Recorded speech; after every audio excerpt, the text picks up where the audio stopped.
बहुत सावधानी से कथा सुनिएगा और अपने चित्त में उतारिए। काशी विश्वनाथ। अब सुनो कथा, पर एक निवेदन है, आपकी कथा सुनने में कोई छल ना हो, किसी का दिखावा नहीं हो। हम कथा सुनने के लिए जा रहे हैं, हम वीआईपी नहीं है। हम तो शंकर के केवल गण हैं, शिव की कथा सुनने के लिए जा रहे हैं। कहां जगह मिल रही है? पंडाल में जगह नहीं हो, आप लोग तो अच्छी छांव में बैठे हुए हो, पंडाल के अंदर बैठे हुए हो। अभी हम लोग आ रहे थे दीदी के साथ, तो हमने देखा कई लोग बाहर धूप में, कोई पेड़ के नीचे, कोई गाड़ियों में। मैं आस्था चैनल वालों से कहूँगा, एक एक जो भक्त लोग बाहर भी बैठे हुए हैं उनको भी आप अवश्य दिखाएं। कोई पेड़ के नीचे, कोई गाड़ियों के नीचे, कोई कहीं, पूरा मंडी प्रांगण में जहां जगह मिल रही है लोग बैठे हुए हैं। और केवल यही नहीं, इस मंडी प्रांगण में आने वाली रोड पर भी दीवालों की छांव में जहां जहां लोगों को जगह मिल रही वहां बैठकर ये कथा सुन रहे हैं। ये भक्ति है तुम्हारी, विश्वास है तुम्हारा।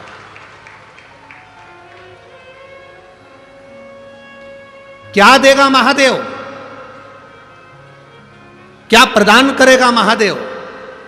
ये हम भी नहीं जानते, पर इतना जरूर जानते हैं कि जब 7 दिन की कथा सुनकर आप अपने घर जाओगे तो खाली तो नहीं जाओगे, भरे हुए जरूर जाओगे, ये निश्चित है। उसकी भक्ति साधारण नहीं है, सहज नहीं है।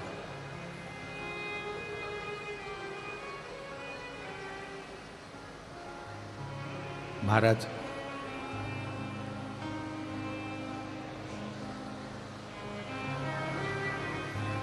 इसीलिए लोग कहते हैं बड़े भाव में वर्णन करते हैं।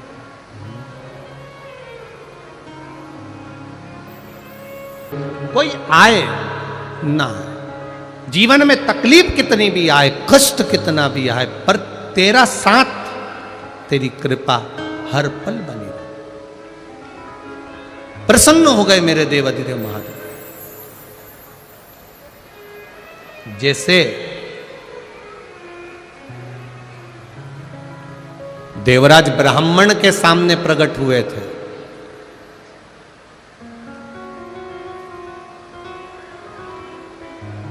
और वो देवराज ब्राह्मण जिसने ना कभी शंकर के मंदिर गया, ना कभी जल चढ़ाया, ना कभी भजन किया, ना कभी कीर्तन किया, ना कभी मंत्र जाप किया,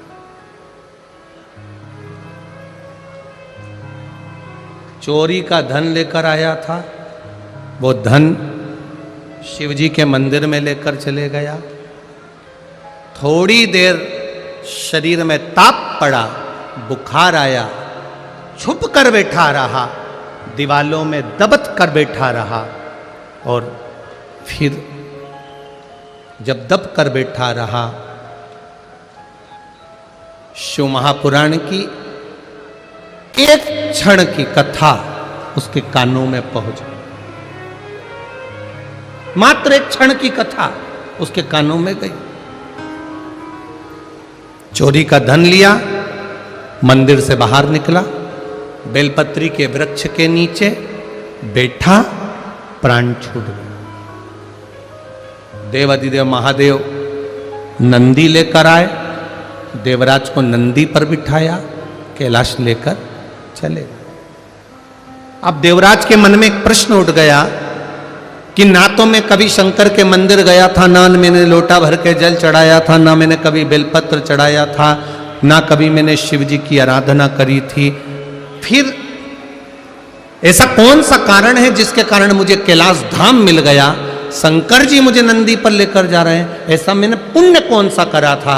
तब देवाधिदेव महादेव ने कहा, तूने पुण्य नहीं करा, पर तेरी माता रोज, तेरी माँ प्रतिदिन 1 लोटा जल भरकर मेरे मंदिर को चढ़ाती थी, इसलिए तेरी मुक्ति इस बेलपत्री के वृक्ष के नीचे हुई।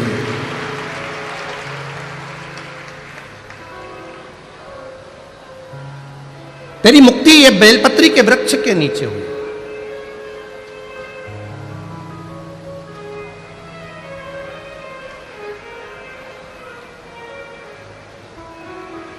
परिवार का अगर एक सदस्य भी भगवान शंकर को जल चढ़ा रहा है, उज्जैन के और ऋण मुक्तेश्वर मंदिर में लिखा हुआ है, शिव महापुराण की कथा सुनने वाला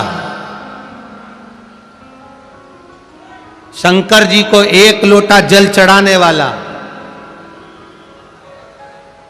दुनिया के लोग कहते हैं पुराण सुनो, शास्त्र सुनो तो 7 पीढ़ी तरती है, पर उज्जैन ऋण मुक्तेश्वर मंदिर कहता है शिव महापुराण की कथा सुनने वाला, शंकर जी को 1 लोटा जल चढ़ाने वाला, उसकी 7 पीढ़ी नहीं तरती, उसकी 71 पीढ़ी तर जाती है। ये शिव तत्व कहता है।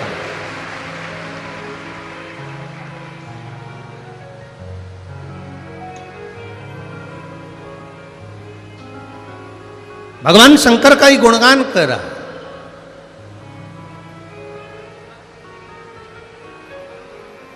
शिव महापुराण की यह कथा कह रही है। देवराज प्राण त्यागा और उसको वैकुंठ पद मिल गया, कैलाश धाम मिल गया, और यहां गुरु द्रोणाचार्य जी ने जो तप साधना करी उसका बल इतना बढ़ता गया, इतना बढ़ता गया कि देवाधिदेव महादेव को प्रकट होना ही पड़ा, प्रकट होना ही पड़ा।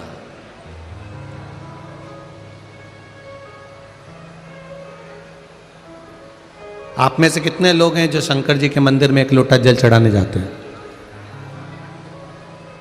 सभी जाते हो? रख लो रख लो रख लो, बहुत बढ़िया, जाना चाहिए। सारी समस्या का हल 1 लोटा जल। शिव के द्वार जाइए, अपने दिल की बात कहने के लिए जाइए, ना कहो तो भी 1 लोटा जल जब हम देवाधिदेव महादेव को चढ़ाते हैं, अपने घर का जल लेकर जाते हैं, तो महादेव समझ जाते हैं कि इसकी दशा क्या है और इसको मुझे क्या प्रदान करना है, क्या कहने के लिए आया है, ये देवाधिदेव महादेव जान गए। भगवान शिव पहचान जाते, प्रसन्न हो गए। गुरु द्रोणाचार्य प्रसन्न हो गए, आज मेरा महादेव प्रकट हुआ है, आज मेरा महादेव प्रकटा है।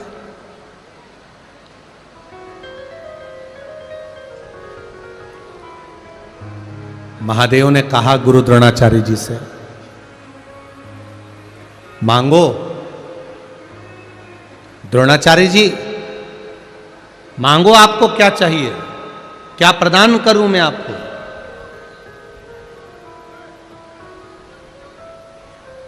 क्या दिया जाए आपको? गुरु द्रोणाचार्य जी ने कहा, धन दौलत संपदा नहीं चाहिए, बस आपके जैसा कोई पुत्र या आप मेरे घर में बेटे बनकर जन्म ले लो, इससे बढ़कर कोई सुख नहीं होगा। आप मेरे हो जाओ, मैं आपका हो जाऊं, इससे बढ़कर कोई आनंद नहीं, और कुछ भी नहीं चाहिए। महाराज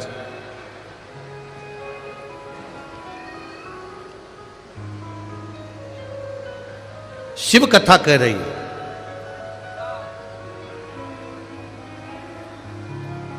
भगवान शंकर का गुणगान कर रहा है। आप मेरे घर में बेटे के रूप में जन्म ले लो। भगवान शिव जी ने कहा यह नहीं हो सकता कि मैं आपके घर में जन्म लूं। हां, मेरा एक अंश भगवान शिव कह रहे हैं गुरु द्रोणाचार्य से, तुम्हारी धर्म पत्नी कृपी, उस कृपी के गर्भ से मेरा एक अंश जन्म लेगा। जब वो गर्जना करेगा, उस गर्जना के कारण उसका नाम अश्वत्थामा कहलाएगा। वो अश्वत्थामा।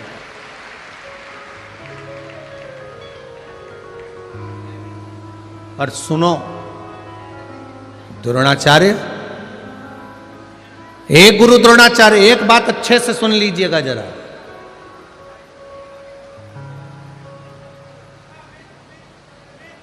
परीक्षा बहुत होगी तुम्हारी, और उस परीक्षा में तुम्हें पास होना पड़ेगा।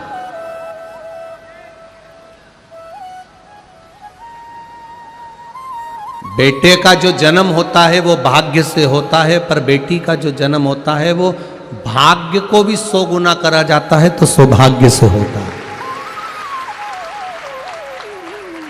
हम पहले भी कथा में कहे, आज फिर कह रहे हैं, जन्म लेती है तो पिता के भाग्य को प्रबल करती है, पिता के भाग्य को आगे बढ़ाती है। बेटी के जन्म से बाप का, पिता का जो भाग्य है वो प्रबल होता है, बढ़ता है।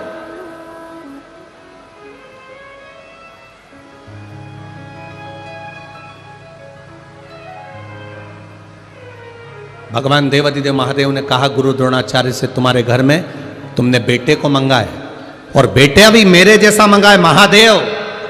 अगर महादेव बेटा बनकर आएगा तो तुम्हें परीक्षा देना पड़ेगा, बार बार परीक्षा देना पड़ेगा, तुम्हारी आंखों में जल भर जाएगा।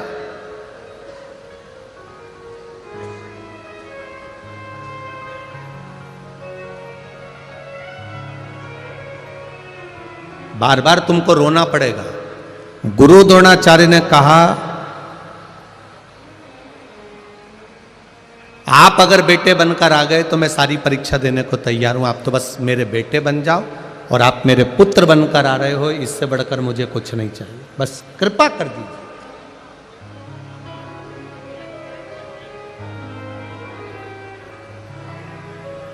ठीक है, देवादिदेव महादेव ने वर दिया। कृपी, गुरु द्रोणाचार्य जी की धर्म पत्नी कृपी गर्भ से हो गई।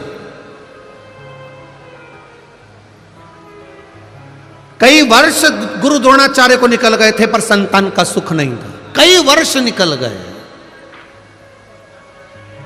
जो दुनिया में कोई नहीं कर सकता वो मेरा देवादिदेव महादेव कर सकता है। जो दुनिया में कोई ना कर पाए,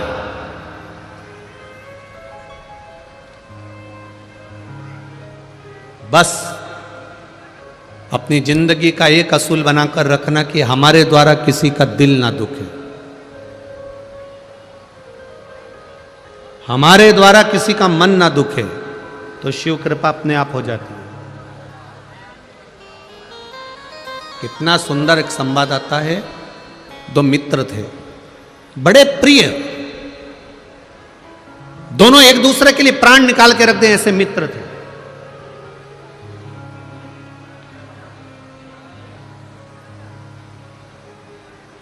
बहुत उनमें प्रेम बढ़ा हुआ था, बहुत प्रेम।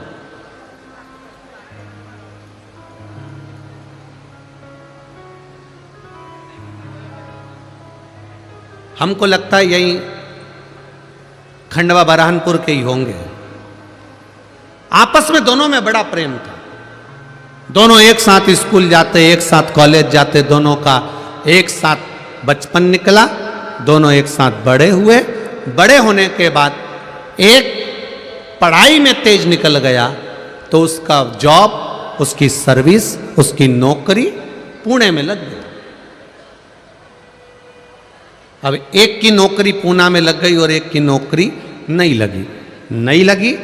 उसका विद्या अध्ययन थोड़ा सा कमजोर था, उसने दुकान चालू कर दी, व्यापार चालू कर दिया। अब उसने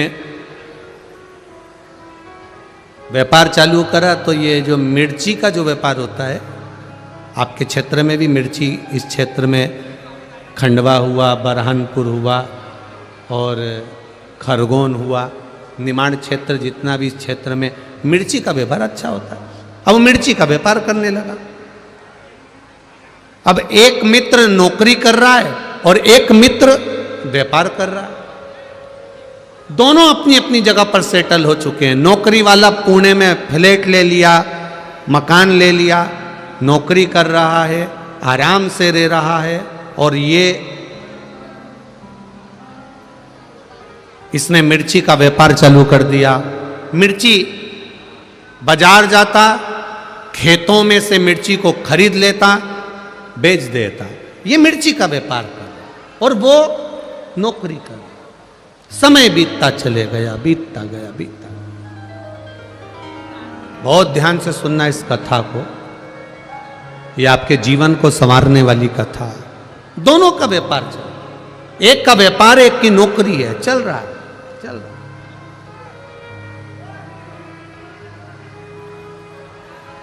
अब धीरे धीरे धीरे धीरे व्यापार करने वाला व्यापार को बढ़ा रहा है, नौकरी करने वाला अपनी प्रमोशन मांग रहा है। समय निकलते गया और समय की अनुकूलता में कंपनी बंद हो गई, नौकरी छूट गई। अब नौकरी चली गई, कंपनी बंद, नौकरी गई। 2 महीना, 3 महीना, 4 महीना बहुत प्रयास करा पर नौकरी नहीं लगी। आखिरी में जिस फ्लैट में रहते थे, बैंक का लोन था, बैंक वालों ने कब्जा कर लिया।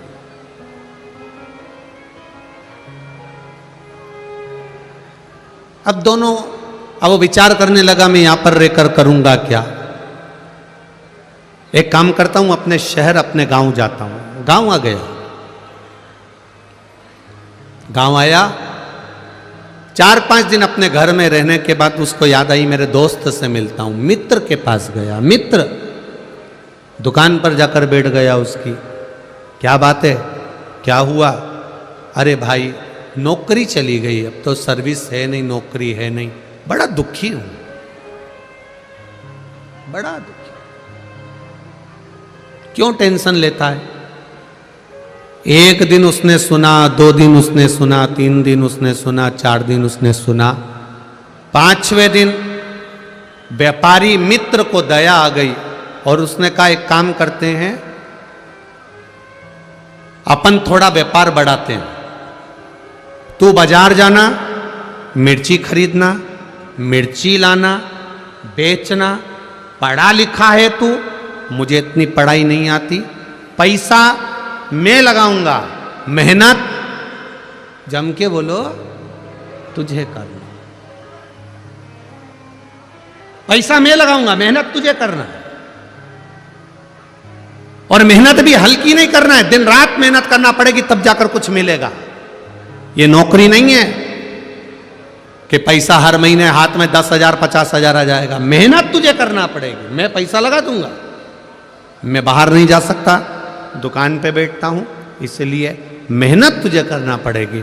उसने कहा मंजूर है, बस तो फिर 50% तेरा, 50% मेरा, जो भी मुनाफा होगा, जो भी बचत होगी, उसमें आधा तेरा, आधा मेरा। ठीक है, व्यापार चालू हुआ। इसने पैसा लगाना चालू कर दिया। ये बाजार जाता, खेत जाता, मिर्ची खरीदता, बेचता, करते करते करते करते मिर्ची का सीजन समाप्त हो गया। अब इन्होंने जहां मिर्ची बेची थी, दोनों मित्र साथ में मुंबई गए और मुंबई में जहां पर इन्होंने व्यापारी की यहां मिर्ची बेची थी, उसके यहां पहुंच गए। भाई हिसाब कर लो, ठीक है, करिए। हिसाब किया,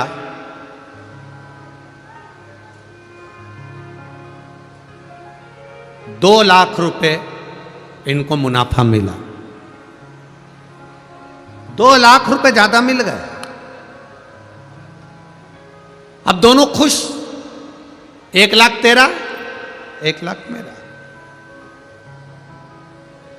दोनों पैसे लेकर चल दिए, पर जो नौकरी करने वाला मित्र था, उसकी दिमाग में, उसके चित्त में, उसकी बुद्धि में आया कि सबसे ज्यादा मेहनत तो मैंने करी है। धूप में मैं जाता था, गर्मी पड़ रही थी, धूप पड़ रही थी, पानी गिर रहा था, बारिश पड़ रही थी, ठंड पड़ रही थी, और मैं खेतों में जाके मिर्ची खरीदा और उस मिर्ची को मैंने बेचा। मेहनत तो मेरी ज्यादा। अब इतनी मेहनत मैंने करी, इसने तो क्या करा, पैसा लगाया बस, और बैठा रही अपने घर में दुकान पे। सबसे ज्यादा मेहनत मेरी है। इसके मन में आ गया। इसने अपने दोस्त से कहा, मेरी मेहनत ज्यादा है, 1.5 लाख मैं लूंगा, तू 50,000 ले। उसने कहा, यह बात तो गलत है भाई, दोनों का 50-50 था। जब 50-50 दोनों का था, 50-50% दोनों का था, तो आधा आधा दोनों का हो गया। नहीं नहीं नहीं, मैं 1.5 लाख लूंगा, तुझे 50,000 लेना पड़ेंगे दोनों। उस व्यापारी ने कहा कि ऐसा नहीं होता, फालतू की बात मत कर। इसको गुस्सा आया और इसने अपने मित्र का तकिए से गला दबा दिया, मुख दबा दिया। मित्र मर गया, व्यापारी मित्र मर गया।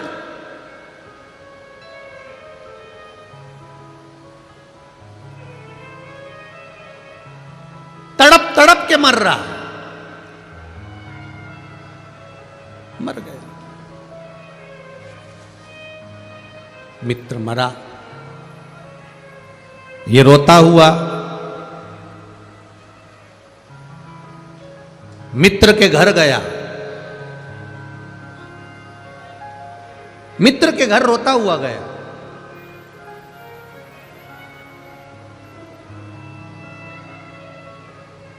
भाभी, हम दोनों ने काम करा था और दोनों का 50% था।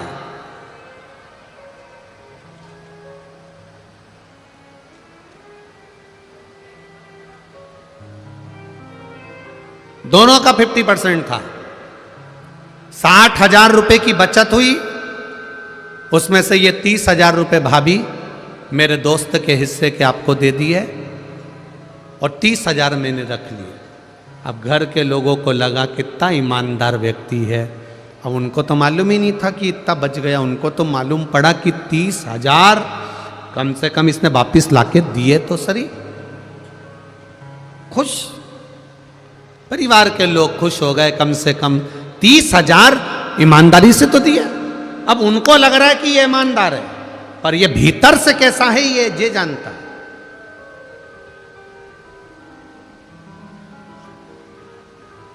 कितने रख लिए उसने? दोस्त ने कितने रख लिए? 1,70,000। केवल 30,000 रुपए मित्र को दिए, जिस मित्र ने इसको काम सिखाया, जिस मित्र ने इसको व्यापार सिखाया, जिस मित्र ने इसको धंधा सिखाया। 30,000 रुपए घर वाले उसमें भी संतुष्ट हो गए।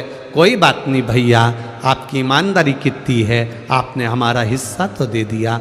आंख में पत्नी आंसू भर के रो रही, बच्चों की आंख में आंसू था। अंकल, अगर आप नहीं होते तो हमारा कोई नहीं होता। कम से कम आपने पापा का हिस्सा तो ला कर दे दिया, पिताजी का हिस्सा तो ला कर दे दिया। बच्चे भी दुखी रोते हुए, पत्नी भी रोती हुई धन्यवाद दे रही थी। मित्र काम सीख चुका था, मित्र अपना व्यापार सीख चुका था, मित्र सारे व्यापारियों से मिल चुका था। उसको सब मालूम पड़ गया कि कहाँ से मिर्ची लेना है, कैसे काम करना है, क्योंकि मित्र जो मरा उसने सब कुछ सिखा दिया था। और अब ये खुद व्यापार करने लगा। व्यापार करते करते करते करते करते करते करोड़पति बन गया, खूब वैभव हो गया। देश में विदेश में सब दूर इसका काम हो गया। खूब खूब जोरदार काम चला, खूब जोरदार।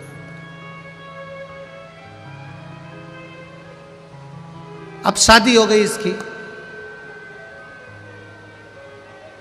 शादी होने के बाद घर में एक बच्चा हो गया। करोड़ों का धन, गाड़ी बंगला, संपदा वैभव, सब कुछ हो गया, सब कुछ।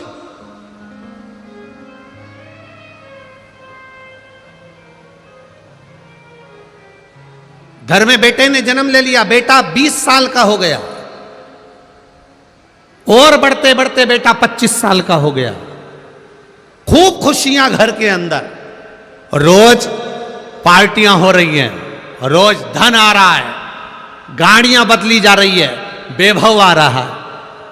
जो बेटा कह दे बाप वो लाकर रख दे, जो पत्नी कह दे वो पति लाके रख दे। इतनी संपदा बढ़ती चली, इतना वैभव बढ़ता चले, इतना वैभव।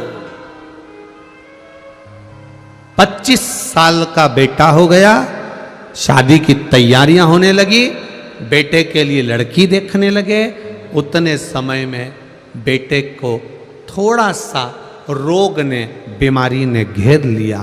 बेटा बीमारी ने घेरा, डॉक्टर के यहां गए, इलाज चालू हुआ, पर कोई डॉक्टर की पकड़ में बीमारी नहीं आ रही है कि इसको बीमारी क्या हो गई, इसको रोग क्या हो गया।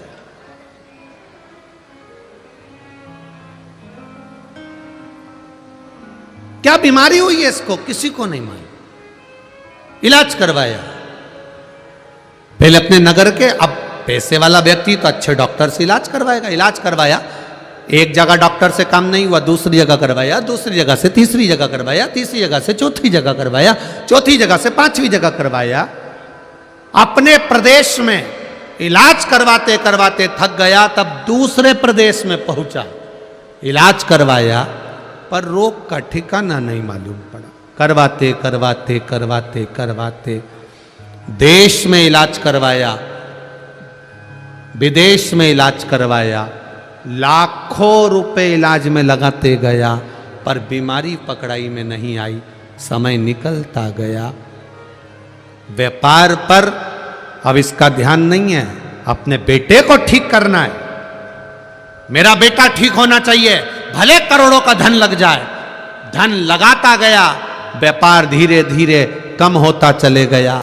एक फैक्ट्री विदेश की बंद हो गई, दूसरा काम बंद हो गया, तीसरा काम बंद हो गया। करते करते करते करते इलाज इलाज इलाज इलाज, डॉक्टर डॉक्टर डॉक्टर को दिखाने में लगता गया। मालूम पड़े बैंक वाले आके खड़े हो गए, लोन भरो। अब वो पैसा भी नहीं बचा, जिस घर में रहता था वो घर भी पूरा बैंक में चले गया। किराए के मकान में अपने बेटे और पत्नी को लेकर पहुंच गया।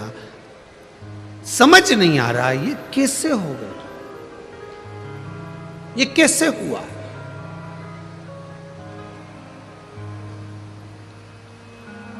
समाप्त होते चले गए।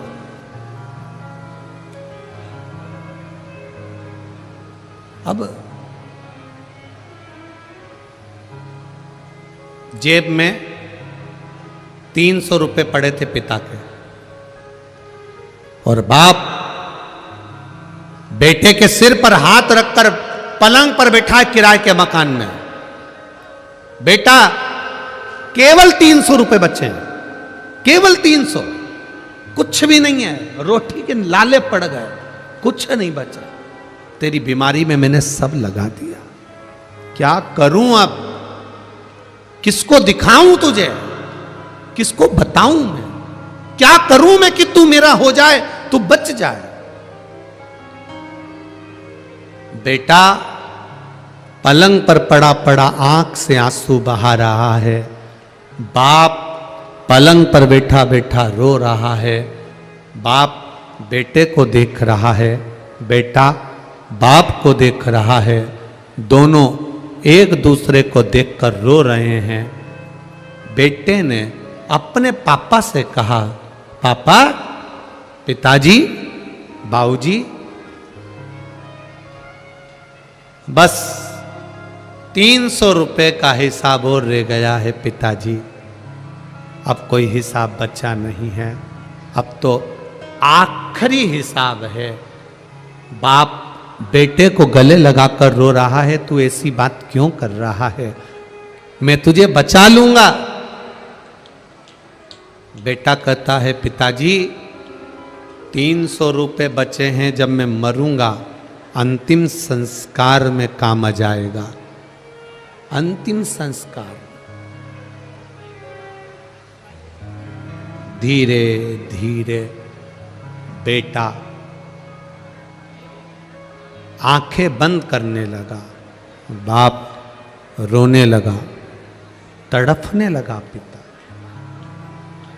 बाप रो रहा है, आंखें बंद कर रहा है बेटा, पिता रो रहा है, नैनों से अश्रु गिर रहे हैं बेटे के, रो रहा है बेटा, बाप भी रो रहा है। धीरे धीरे धीरे धीरे नेत्र बंद होते चले जा रहे हैं, आंखें बंद होती चली जा रही है, नयन बंद होते चले जा रहे हैं। तड़प रहा, प्राण छूटने में एक क्षण रह गया। बेटे ने अपने पिता से कहा, पिताजी मैं आपका बेटा नहीं हूं, मैं वही आपका मित्र हूं जिसके 70,000 रुपए आपने ज्यादा खा लिए थे, आज 70 करोड़ रुपए निकाल कर लेकर जा रहा।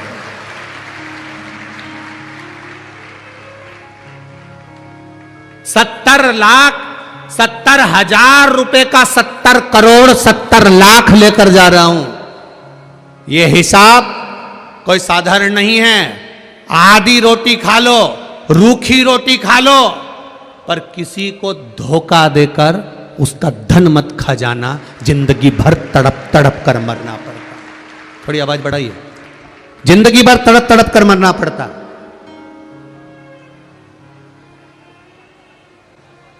आधी रोटी खा लो, एक रोटी खा लो, बिना घी की रोटी खा लो, रूखी रोटी खा लो, किसी का वैभव, किसी का धन, कोई तुम्हारा साथ दे रहा है, तुमको उसने तुम्हारे बुरे वक्त में उसने तुम्हारे को 5,000, 50,000, 25,000, 1 लाख, 2 लाख रुपए उसने तुम्हें बुरे वक्त में दे दिए, तुम्हारा साथ निभा दिया। अब तुम्हारा फर्ज है कि उसका एक एक रुपया, अठन्नी अठन्नी भी उसको वापस देना है, नहीं तो ना जाने कौन तुम्हारे घर में जन्म लेगा और वो कहां रुपया लगा कर जाएगा, ये तुमको भी नहीं मालूम पड़ता है। बहुत कठिन है महाराज, बहुत कठिन।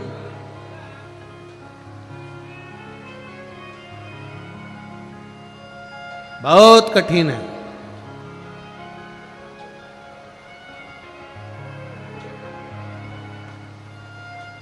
करोड़ों का धन आता है,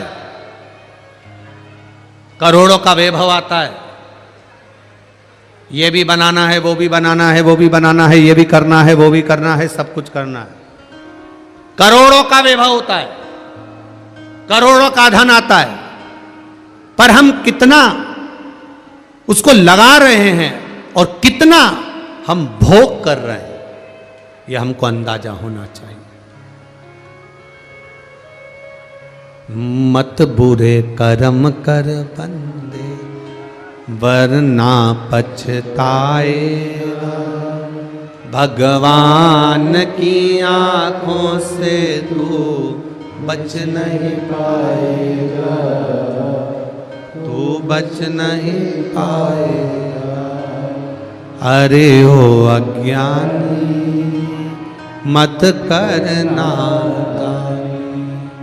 तेरे कर्म का फल भी तू ही पाएगा, जैसा किया तूने तेरे आगे आएगा। मत बुरे कर्म कर बंदे वरना पछताएगा, भगवान की आंखों से तू बच नहीं पाएगा, तू बच नहीं पाएगा। सबसे छुपा सकते हो, हर जगह से छुपा कर रख सकते हो, पर मेरे विश्वनाथ से छुपा कर नहीं रख सकते। एक एक श्वास का 21,600 श्वास जो मनुष्य के शरीर से निकल रही है, एक एक श्वास का हिसाब मेरा महादेव इस मृत्यु लोक को छोड़ने से पहले पूरा हिसाब ले लेता है कि तूने करा क्या है, पूरा हिसाब।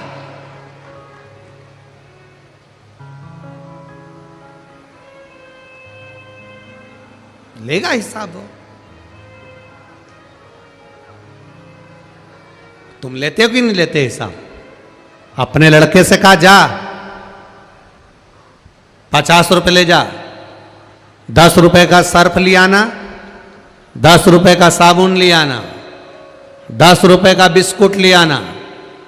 बेटा आया, आकर मां ने पूछा, ले आया सामान? हाओ, ला हिसाब दे। मां 10 रुपए का सर्फ लाया, 10 रुपए का साबुन लाया, 10 रुपए का बिस्कुट लाया। कितने बचे? 20। ये लो मां, ये 20 रुपए।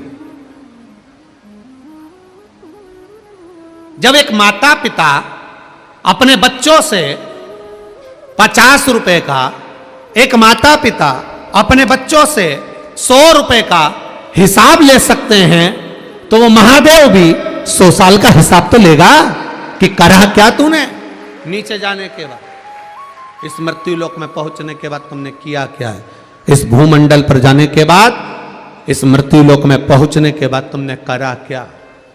क्या करा? महाराज केवल एक काम करा, खूब सवेरे 8 बजे से दुकान खोली, रात को 9 बजे बंद करी, घर पर आए, रोटी खाई, थोड़ी देर बैठ के मोबाइल चलाया और उसके बाद सो गए। सवेरे उठे, ब्रश करा, मुंडा धोया, स्नान करा, अखबार पढ़ा और फिर वापिस नाश्ता करके दुकान चले गए। तो महादेव भी कहेगा जिंदगी भर कमा कमा के मर गया, इसलिए फोटो तो दीवार पे टंगेगा और तू नरक में टिकेगा। कोई अच्छा काम कर कर नहीं जा रहे। कई लोग कहते हैं हमें अपना घर संभालना है, हमें अपना परिवार संभालना है, हमें अपना पुत्र पुत्री सब संभालना है। शिव जी कहते हैं कि जन्म देने वाला मैं हूं तो निभाने वाला भी मैं हूं।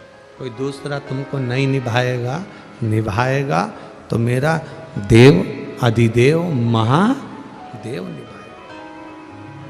कोई दूसरा नहीं। गुरु द्रोणाचार्य, तुम्हारी धर्म पत्नी कृपी के गर्भ से बेटे के रूप में मैं जन्म ले लूंगा, पर परीक्षा तुम्हें देना पड़ेगी, निभाना तुमको पड़ेगा। बहुत लोग मिलेंगे इस संसार सागर में, आप लोगों से कहेंगे हमारे पास आओ, हम तुम्हारे पास में दुख नहीं आने देंगे, तकलीफ नहीं आने देंगे, कष्ट नहीं आने देंगे। परशु महापुराण की कथा कहती है संसार में ऐसा कोई नहीं है महाराज, कोई नहीं।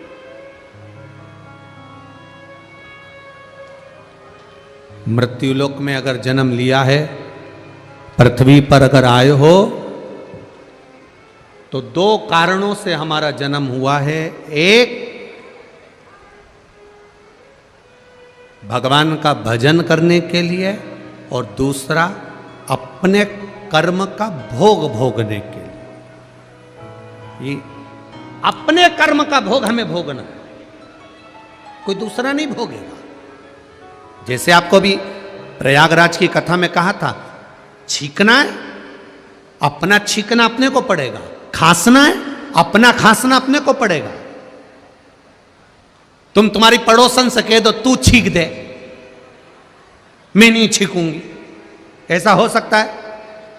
नहीं, बरहानपुर में होता हो तो बात दूसरी है, पर हमारे इधर तो नहीं होता कि हमें स्वयं को छींकना पड़ेगा, हमें स्वयं को खांसना पड़ेगा, रोटी भी स्वयं खाना पड़ेगी, पानी भी स्वयं पीना पड़ेगा। प्यास तुम्हें लग रही है और तुम पड़ोसन से कह रही हो मुझे बहुत प्यास लग रही, मुझे बहुत प्यास लग रही, पानी पी ले तू। हो सकता है ऐसा? अरे बोलो तो रे बरहानपुर वालों, हो जाएगा? नहीं होगा। अपना छींकना अपने को पड़ेगा, अपना खांसना अपने को पड़ेगा।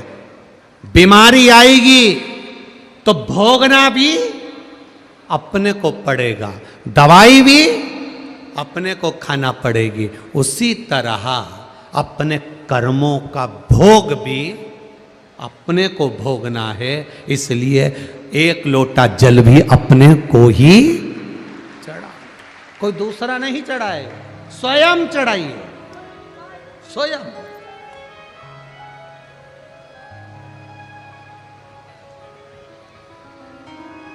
अपने कर्म का भोग अपने को भोगना, कोई दूसरा नहीं भोगना। द्रोणाचार्य जी आपको परीक्षा देना पड़ेगी, बारंबार आपको परीक्षा में पास होना पड़ेगा, आपको बार बार परीक्षा देना पड़ेगी। द्रोणाचार्य जी ने कहा ठीक है, बेटे का जन्म तुम्हारे घर में तुम्हारी धर्म पत्नी कृपी के गर्भ से एक बेटे का जन्म होगा जिसका नाम अश्वत्थामा होगा। जिसका नाम अश्वत्थामा होगा वो अश्वत्थामा तुम्हारे घर में जैसे ही जन्म लेगा बड़ा वीर, बड़ा तेजवान, सब कुछ होगा। हुआ, अश्वत्थामा का जन्म हुआ, बड़ा तेजवान था, बड़ा वीर था, बड़ा प्रबल था, बहुत तीव्र था। पर बेटे के जन्म के बाद पिता की थोड़ी सी दशा बदल गई। दशा बदली, खाने के लाले पड़ने लगे।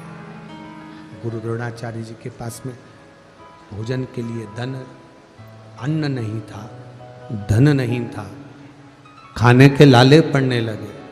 अन्न नहीं है, धन नहीं है।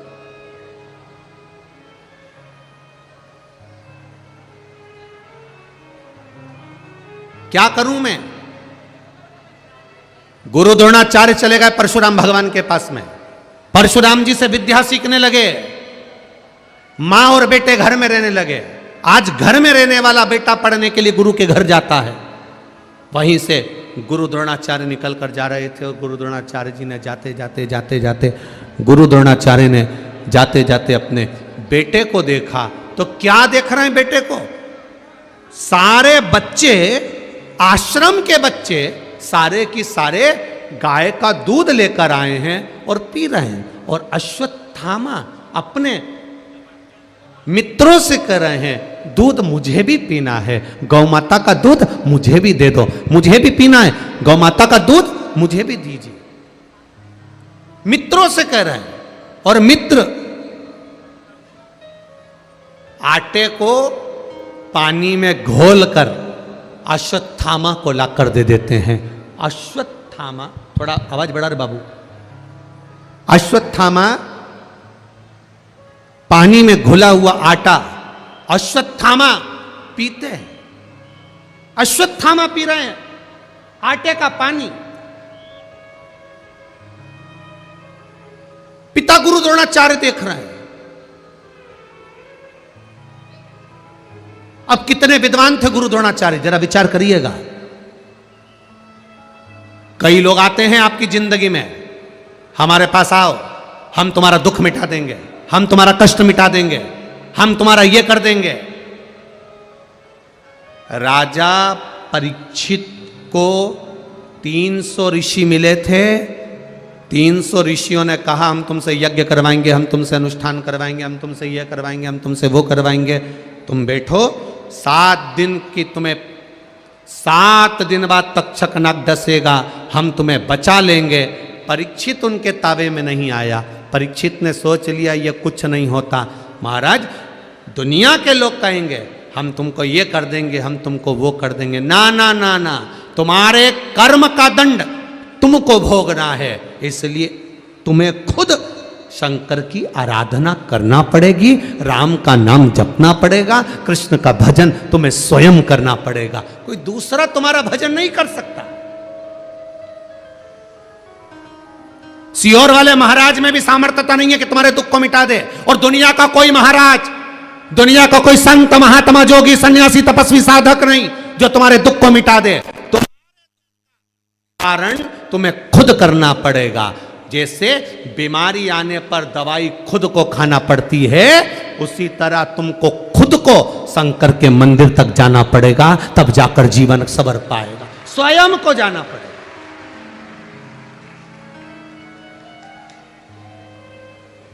स्वयं जाओ परमात्मा की चौखट पर, परमात्मा के द्वार पर, परमात्मा के दरवाजे पर स्वयं जाकर निवेदन करो, स्वयं जाकर विनती करो, स्वयं जाकर उससे विनय करो, वो निभाएगा।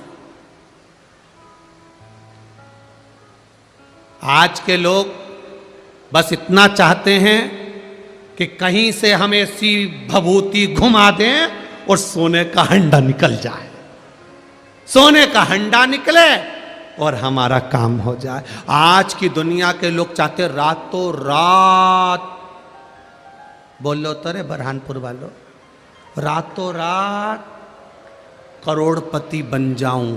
दिन भर मोबाइल पे यही करते रहते हैं, उसमें आता भी यही है, उसको 5 करोड़ प्राप्त हो गए, बस उसने ये गेम खेला था, अब तुमको उसने गेम में लगा दिया।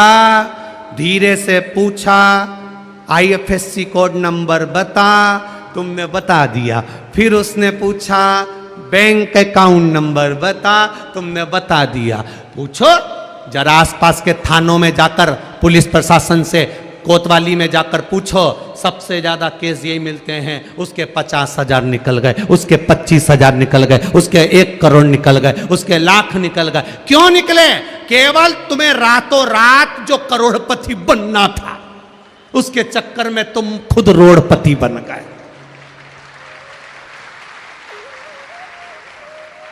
अब थाने में पहुंच के कह रहे, सर FIR लिख लो। सर भी बोल रहे फालतू खुद है, FIR लिखाने आया, फालतू खुद बैठा दिन भर मोबाइल पर। करोड़पति बनने का सरल उपाय, करोड़पति किसी के चक्कर में बताना, कोई कित्तई के, कोई कित्तई के मेरे पास आ जाओ, दुख मिटा दूंगा, तकलीफ मिटा दूंगा, कष्ट मिटा दूंगा। नहीं नहीं नहीं, तुम्हें खुद भजन करना पड़ेगा, तुम्हें स्वयं शिवालय जाना पड़ेगा, तुम्हें स्वयं भगवान का गुणगान करना पड़ेगा, तब कुछ प्राप्त होगा, कोई दूसरा नहीं कर सकता। एक पत्र आया है, देखिए।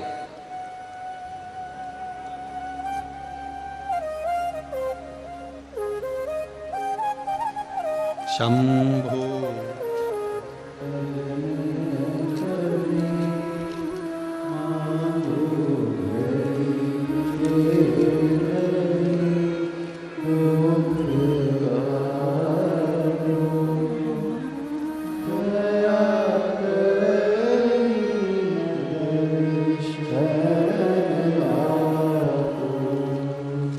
शंभो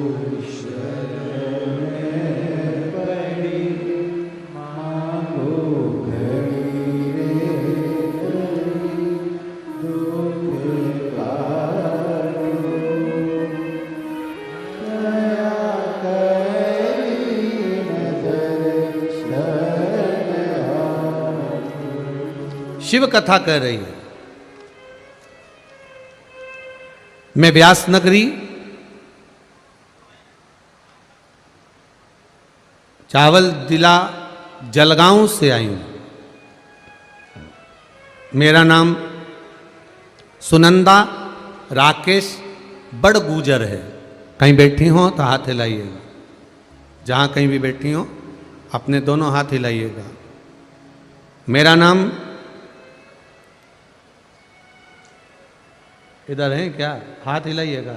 हाँ, दोनों हाथ हिला दो जहां बैठी हो। उनके अड़ोसी पड़ोसी मत हिलाओ रे, उनको हिलाने दो। सही में तुम बरहानपुर के हो, आज सिद्ध हो गया।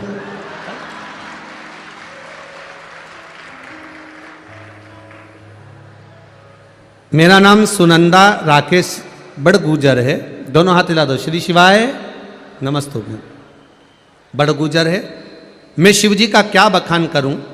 मेरे पति के गले में 3 बड़ी बड़ी गठान हो गई थी। हमने अच्छे अच्छे हॉस्पिटल में दिखाया, मुंबई तक दिखाया। सब ने कहा कि इसका ऑपरेशन करना पड़ेगा और ये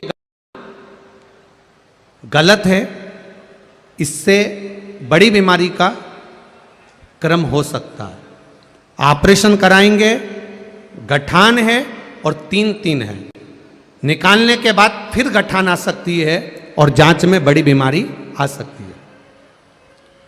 गुरुदेव एक दिन रिमोट लेके बैठे थे, टीवी पर कथा दूसरी चीजें देख रहे थे, नाटक सीरियल देखते देखते आपकी कथा दिख गई। उस कथा को सुनना प्रारंभ करा। आपने उस कथा में कुशा के जल का वर्णन कर रहे थे। और कुशा के जल का वर्णन करा। जल शिव जी को चढ़ाने का बोला, उस पानी को पीने का बोला। हमने अपने पति से वो कार्य प्रारंभ करवाया और गुरुदेव 4 हफ्ते तक लगातार पानी चढ़वाते, पति को मंदिर में ही वो पानी पिलाते। हमने सोचा अब ऑपरेशन तो कराना है, एक बार ये महाराज टीवी पर इतना चिल्ला चिल्ला के कह रहा है तो अपन ये भी करके देख लो। जल चढ़वाते, पानी पिलवाते, जल चढ़वाते, पानी पिलवाते। बाबा की कृपा से गुरुदेव मेरे पति के गले की 3 गठान गल गई, एक भी गठान गले में नहीं है। और डॉक्टर ने भी कह दिया भी नॉर्मल रिपोर्ट। बैठ जाइए बहन। श्री शिवाय नमस्तुभ्यं। ये शिव तत्व है, शंकर। एक पत्र और है, बड़ा बड़ा भाव से लिखा है किसी।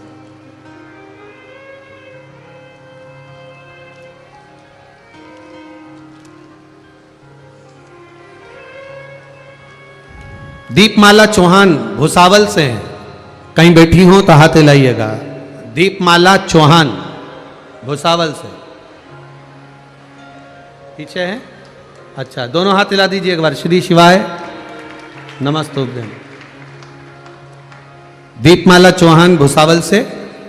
गुरुदेव मैं बाबा का क्या वर्णन करूं।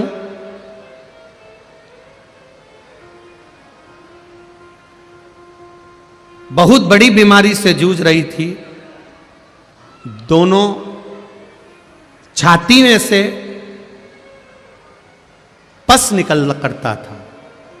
जब दोनों छाती भाग में से पस निकलता था, बहुत तकलीफ में थी गुरुदेव। ये पस छाती में से निकलते निकलते, दोनों छातियों में से पस निकलते निकलते कई समय हो गया था, सूख ही नहीं रहा था। बहुत तकलीफ में हो गए। डॉक्टर को भी दिखाया, आराम नहीं लगा। लग रहा था कि कुछ ऐसी बीमारी शरीर में हो गई है जिसके कारण ये छाती का पस सूख नहीं रहा, अपने आप पस निकलता रहता था, पीप अपने आप पस निकलता रहता। बड़े तकलीफ में हो गए गुरुदेव। तब एक बार कहीं जा रहे थे और रोड पे चलते चलते किसी ने शिव महापुराण पर शंकर जी का जल चढ़ाने का वर्णन करा, बेलपत्र खाने का बोला। हम बेलपत्र खाने लगे, शिव जी का चढ़ा हुआ जल अपनी छाती पर लगाने लगे। बाबा की कृपा से गुरुदेव 15 दिन में पस निकलना बंद हो गया और मैं ठीक होना चालू हो गया। ये शिव तत्व है। बैठिए बहन। हर हर महादेव। शिव तत्व इसी को कहा। मैंने तेरे ही भरोसे बाबा, तेरे ही भरोसे हवा बिच उड़ती जावांगी।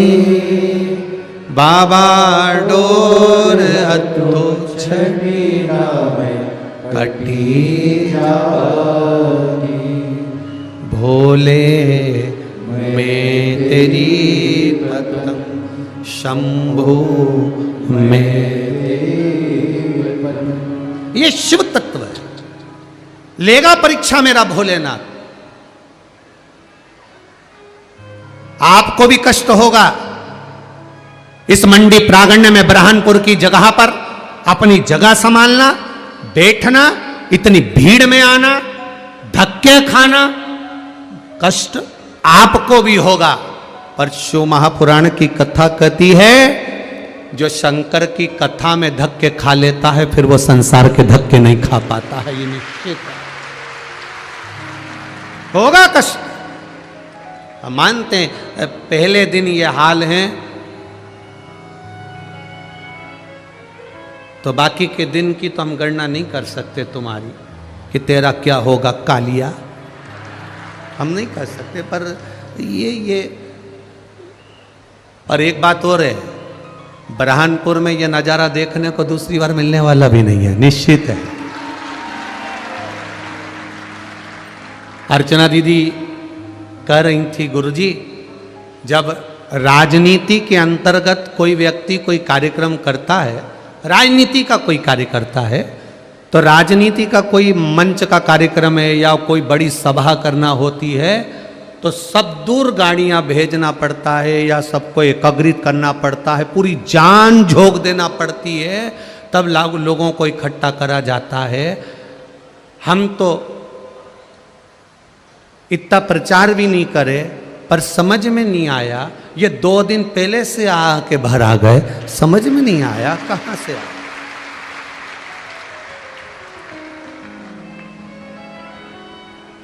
पर अर्चना दीदी को भी धन्यवाद दूंगा, आपके कारण आज पूरा बरहानपुर कथा को सुन रहा है। बहुत बहुत साधुवाद। आदरणीय अर्चना दीदी चिटनीस जी को खूब खूब साधुवाद, एक जोरदार ताली बजाओ। बहुत साधुवाद, बहुत बहुत साधुवाद। आपके कारण पूरा बरहानपुर कथा सुन रहा है, पूरा बरहानपुर। बहुत बहुत साधुवाद है जी। शिव कथा इसी को कहते, गुणगान कर रहा, शिव तत्व कर रहा, भगवान शिव की कथा कर रहे। पिता गुरु द्रोणाचार्य को यह बात थोड़ी, चंचुला देवी का पति बिंदु प्रेत योनि में जब पड़ जाता है, तो चंचुला को जैसे यह बात खली थी कि मेरा पति प्रेत योनि में पड़ गया, इसकी मुक्ति कैसे, इसका मोक्ष कैसे, इसकी मुक्ति का उपाय क्या होगा। जैसे चंचुला जी के मन में बात खली, ऐसे ही गुरु द्रोणाचार्य के मन में बात खली, और चंचुला देवी ने काशी में पहुंचकर भगवान शिव की शिव महापुराण कथा का रस तत्व सुनकर अपने प्राणों को त्यागा। पार्वती जी की सहेली बन गई। पार्वती जी ने कहा, शिव महापुराण की कथा करवाओ, तुम्हारे पति को मोक्ष मिलेगा। तब तुमरुका जी से जाकर निवेदन करा, शिव महापुराण की कथा को श्रवण किया। तुमरुका जी जो भगवान शंकर के परम भक्त हैं, शिव के उपासक हैं। इसमें कई पत्र ऐसे आए हैं जिसमें कई लोगों को संतान की प्राप्ति नहीं हुई और शिव की कृपा से संतान का सुख मिला। आप भी प्रयास करिए। 10 साल हो गए हों, 20 साल हो गए हों, 15 साल हो गए हों, 25 साल हो गए हों, दिल से देवाधिदेव महादेव की आराधना करो। एक सफेद आंकड़े की जड़ लेकर शिव जी के मंदिर में जाकर भगवान तुमरुका जी का नाम लेकर शिव की आराधना कर कर 21 बार बाबा पर से भ्रमण कर कर अपने कमर में उसको लाल धागे में बांध कर शिव की आराधना में लग जाओ। शिव जरूर कृपा करेंगे, और अगर संतान नहीं है तो भी मेरा महादेव दे देता है, ये निश्चित है। भाग्य लिखने वाले देवता होते हैं, भाग्य लिखने वाला देव होगा, पर भाग्य को बदलने वाला तो केवल मेरा महादेव होगा। अगर भाग्य में सुख नहीं भी लिखा है, महादेव की आराधना करने वाला सुख प्राप्त कर लेता है। बिंदु की मुक्ति के लिए चंचुला देवी ने कथा करवाई। सुंदर प्रसंग का भाव आता है। शिव पार्वती ईसर जी गोरा जी बनकर पधार रहे हैं। सुंदर ईसर जी गोरा जी बनकर भगवान शंकर गणा और गौर बनकर शिव महापुराण की कथा श्रवण करने जाते हैं। जोरदार ताली बजाएं ईसर जी और गोरा जी के लिए। भगवान शिव और पार्वती पधार रहे हैं। कुछ मत मांगो महादेव से, बस एक काम करो, महादेव के चरणों में जाकर बैठ जाओ। एक लोटा जल हम महादेव को समर्पित कर दें, और जल समर्पित कर कर बस उसका स्पर्श, उसका दर्शन मात्र हो जाए, और दर्शन मात्र हुआ तो समझ लो कि आपका कल्याण निश्चित हो गया। आपको कुछ नहीं चाहिए, सब दे दो। शंभो शरणे पड़ी मांगू घड़ी रे घड़ी, दुख काटो दया करी ने दर्शन, ये भक्ति बस मिल जाए, शिव का तत्व भक्ति।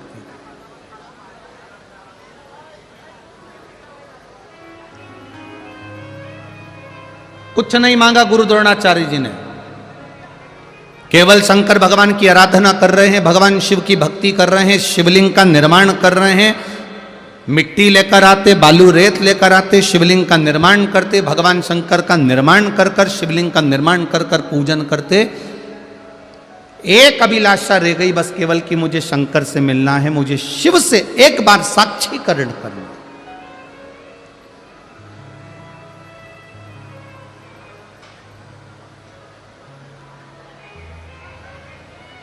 मुझे उस महादेव का साक्षीकरण करना है जिन्होंने ब्रह्मा और विष्णु दोनों के साथ मिलकर इस सृष्टि की सुंदर रचना करी।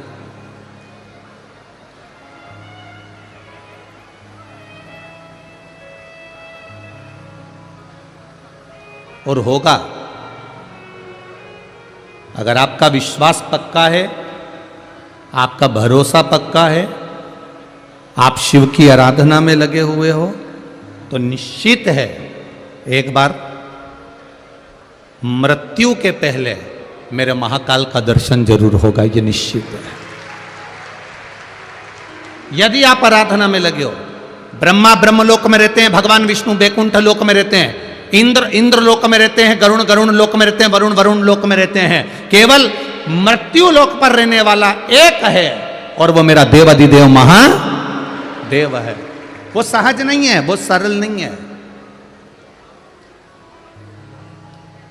उस पे चढ़ाया गया एक लोटा जल का महत्व, उस पे चढ़ाए गए एक लोटे जल का पान, उस पे चढ़ाया गया एक बेलपत्र का महत्व, ये संसार के लोग जिस दिन समझ जाएंगे, उस दिन फिर उनको भटकना नहीं है, फिर केवल शिव की शरण में, राम की शरण में, मेरे कृष्ण की शरण में, मेरे नारायण की शरण में, मेरी आद्य शक्ति की शरण में रहना, फिर उनको भटकना नहीं है।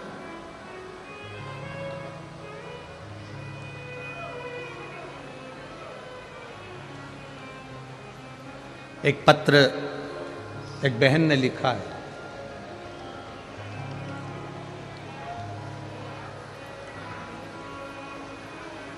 कथा करते करते कई साल हो गए, पर उस पूरी कथाओं में ऐसा पत्र नहीं आया जो ये पत्र पहली बार बुरहानपुर की इस जगह में आया है।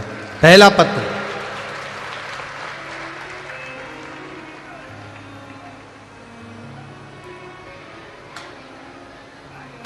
मैं सुरेखा संतोष सोनार, ब्रह्मपुर बुरहानपुर शिकारपुरा की निवासी हूँ। कहीं बैठी हो तो हाथ हिलाइएगा। जहाँ कहीं भी बैठी हो अपने दोनों हाथ इस तरह से हिला देना तो मालूम पड़ जाएगा। ठीक है, कैमरे वाले देख ले वे।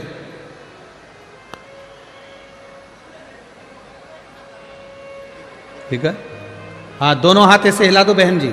श्री शिवाय नमस्तुभ्यम। मैं सुरेखा संतोष सोनार, ब्रह्मपुर शिकारपुर की निवासी हूँ, बुरहानपुर की रहने वाली हूँ।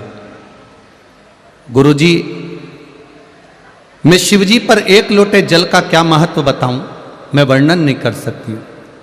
मेरी पीठ पर कई सालों से गठान थी। वो गठान बढ़ती चली जा रही थी पर छोटी नहीं हो रही थी। गुरुदेव, सारी जगह का इलाज करवाया पर उस गठान में आराम नहीं लगा। कई लोगों ने कहा ये गठान निकलेगी तो बॉम्बे जांच के लिए जाएगी, हो सकता है कि इससे बड़ी बीमारी रहे। 3 बार डॉक्टरों ने ऑपरेशन का बोला, मैं ऑपरेशन नहीं करा पाई। फिर किसी ने कहा कि टीवी पर आस्था चैनल पर शिव महापुराण की कथा आती है, आप उसको सुनो। सुनना चालू करा। 1 लोटा जल का नियम बनाया। मेरे घर के पास में शिवालय है, वहाँ पानी चढ़ाती, जल चढ़ाकर लेकर आती, पी लेती, बेलपत्र उठाकर लाती, शिवजी से कहती कि मेरी पीठ पर गठान हो गई है, उसको गला दो, उसको सही कर दो।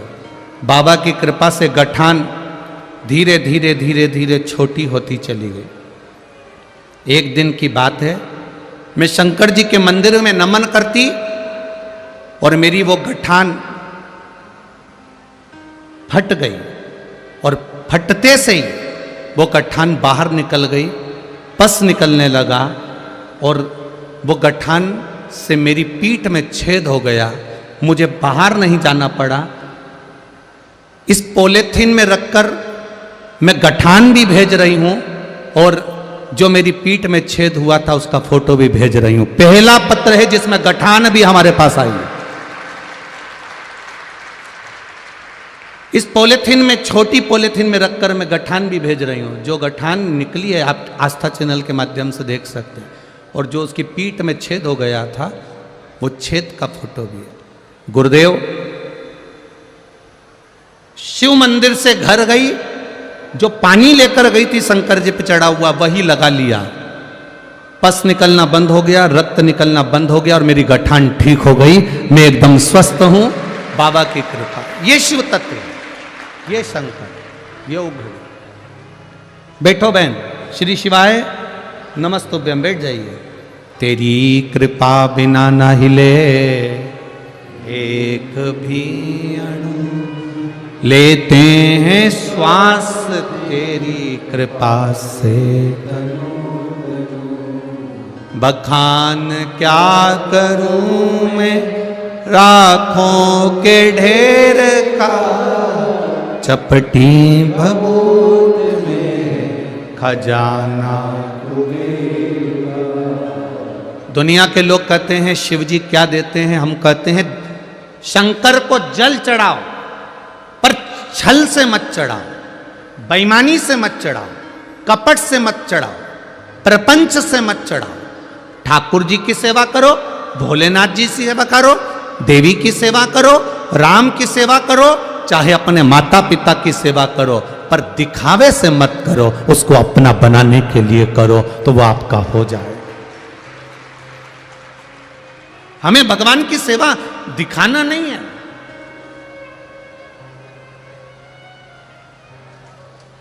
एक पत्र और है, देखिए।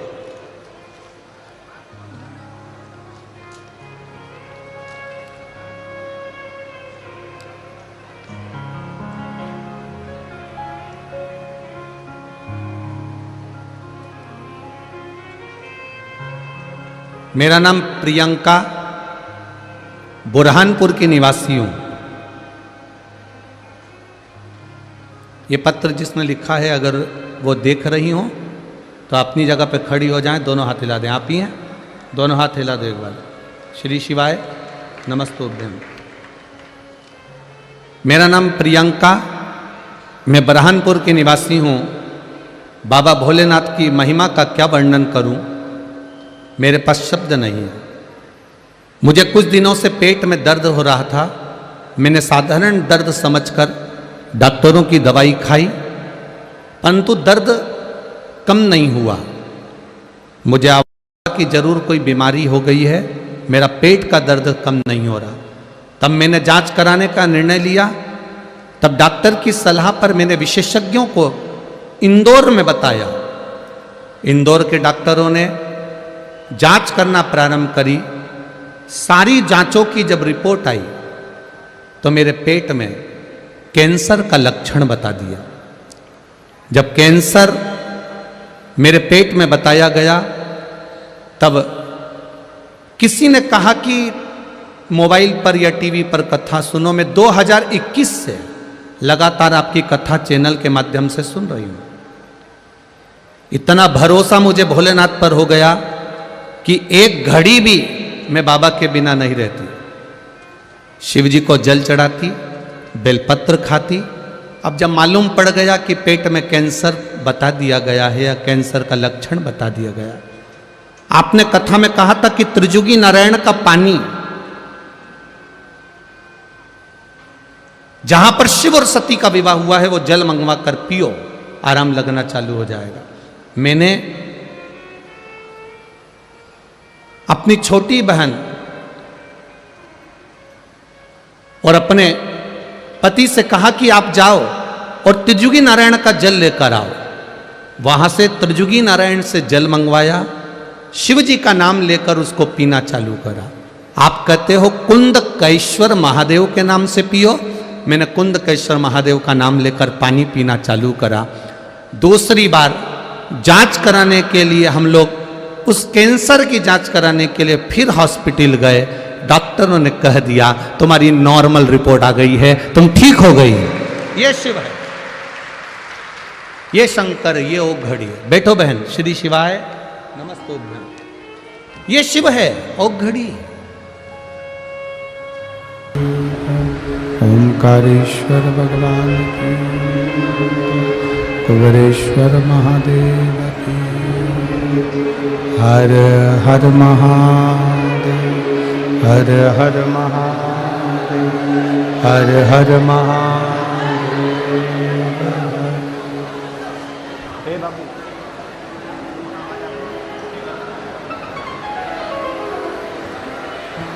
काशी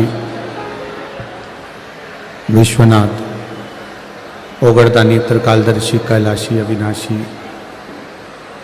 भगवान शिव, जिनकी पुनित पावन शिव महापुराण की कथा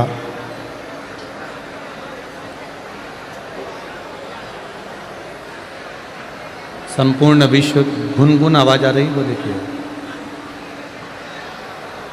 संपूर्ण विश्व के कल्याण हेतु बाबा देवादिदेव महादेव की कृपा से बुरहानपुर की इस पावन धरा पर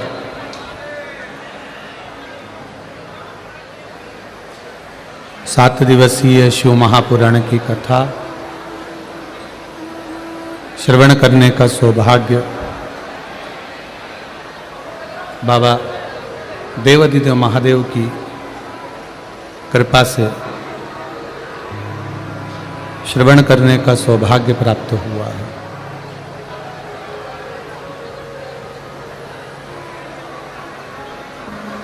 भगवान शिव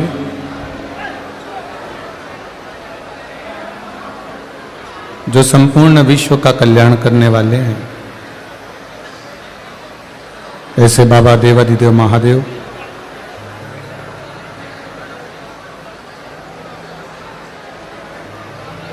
इस पुनीत पावन मां ताप्ती का तट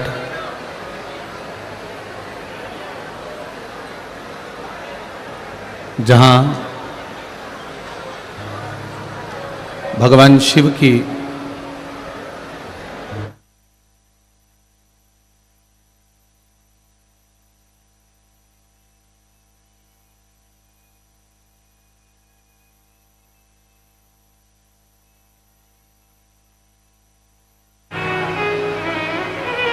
भगवान शिव ओगरदानी, त्रिकालदर्शी, कैलाशी, अविनाशी जो नित्य नूतन मंगल आनंद करने वाले हैं, संपूर्ण विश्व का कल्याण करने वाले हैं, ऐसे देवादिदेव महादेव की पावन कथा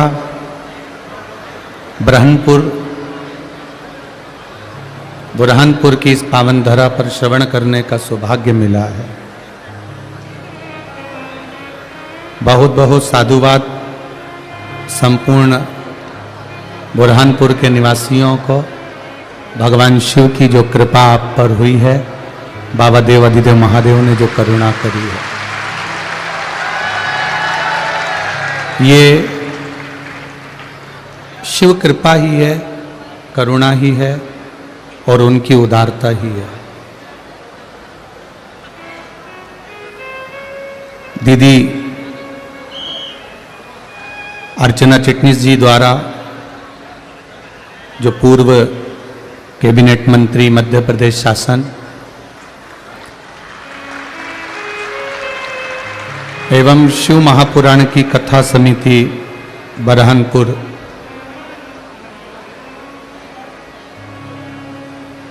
जो पावन कथा का रसतत्व ग्रहण करवा रही है, ऐसी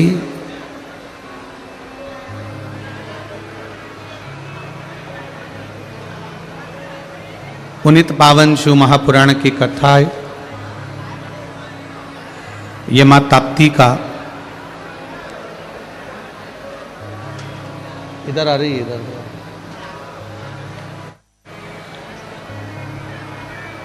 शिव महापुराण की पावन कथा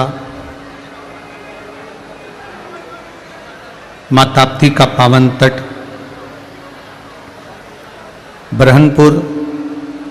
बरहनपुर की पावन धरा पर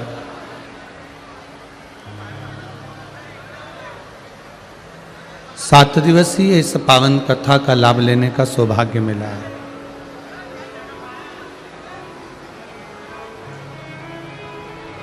ये मौका बार बार नहीं मिलता। कहीं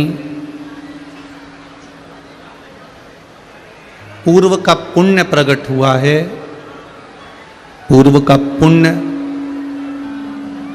आप और हमको प्राप्त हुआ है, तो ये पावन कथा आप और हम श्रवण कर रहे हैं।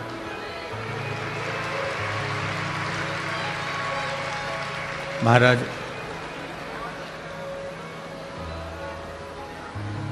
तेरी कृपा बिना ना हिले एक भी अणु, लेते हैं श्वास तेरी कृपा से तनु। बखान क्या करूं मैं राखों के ढेर का, चपटी भभूत में खजाना। हे गंगधार मुक्ति द्वार ओमकार तू, भोले ओमकार तू। आयो शरण तिहार शंभु तार तार। ये शिव की कृपा से, उनकी करुणा से, उनकी उदारता से हमको प्राप्त हुआ। जब तक देवाधिदेव महादेव करुणा ना करें, कृपा ना करें, उनकी उदारता ना हो, तब तक ये शिव तत्व मिलना बड़ा कठिन है।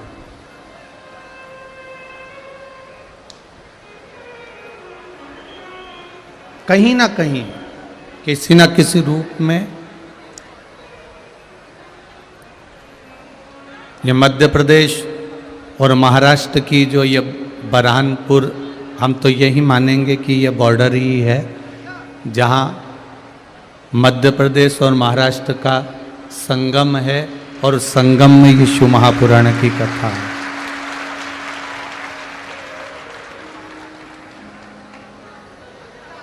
कहीं शिव की कृपा से ये प्राप्त हो गई, कहीं शंकर की करुणा से ये प्राप्त हो गई।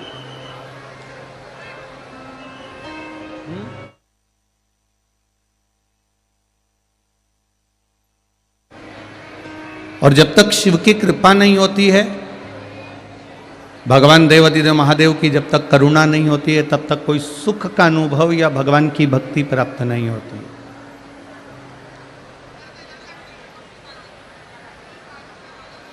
शिव हमारी श्वास है, शिव हमारा रोम रोम है, शिव हमारी धड़कन है, और शिव हमारी दृष्टि है, जिसके बिना हम सूने हैं।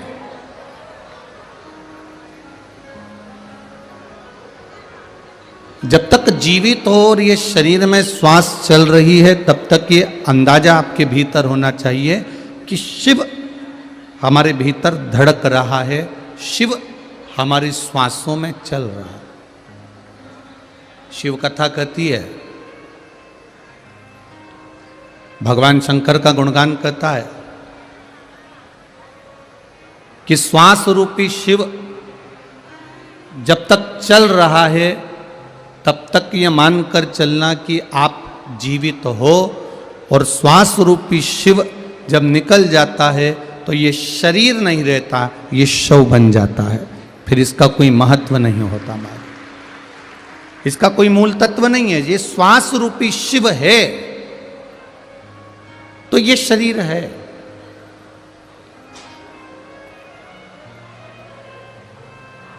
और श्वास रूपी शिव अगर चले गया, श्वास रूपी शिव निकल गया, श्वास रूपी शिव समाप्त हो गया, कहीं श्वास रूपी शिव कहीं गया, तो फिर ये शरीर नहीं रहा, फिर ये श्वास गई, ये शव बन गया। महाराज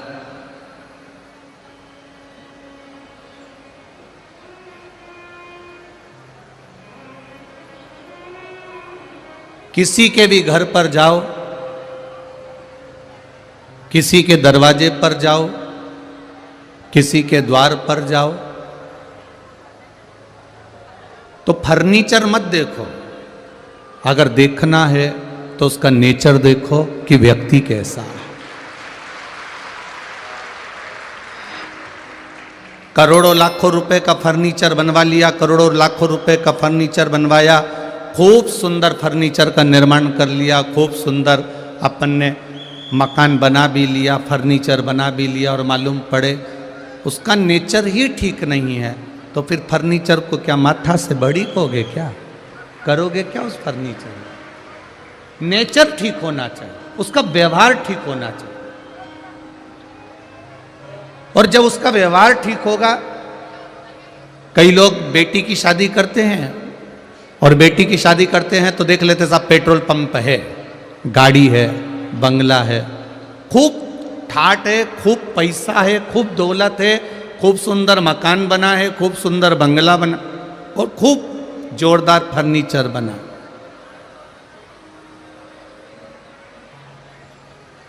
बेटी को देने से पहले गाड़ी, बंगला, पेट्रोल पंप, जमीन, जायदाद कम देखो। बेटी को देने से पहले ये देखो कि लड़के का नेचर अच्छा है कि नहीं है, ये व्यवहार कुशल है कि नहीं। ये हमारी बेटी के लायक है कि नहीं है। और आप तो वो उस पवित्र भूमि पर रहते हो ब्रह्मपुर की, जिसका उल्लेख स्वयं स्कंद पुराण में करा गया है। यह कोई ब्रह्मपुर की भूमि कोई साधारण भूमि नहीं है।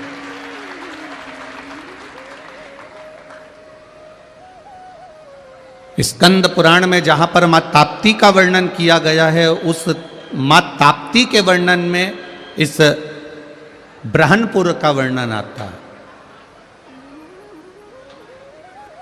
मां ताप्ती के उल्लेख में इसका वर्णन मिलता है।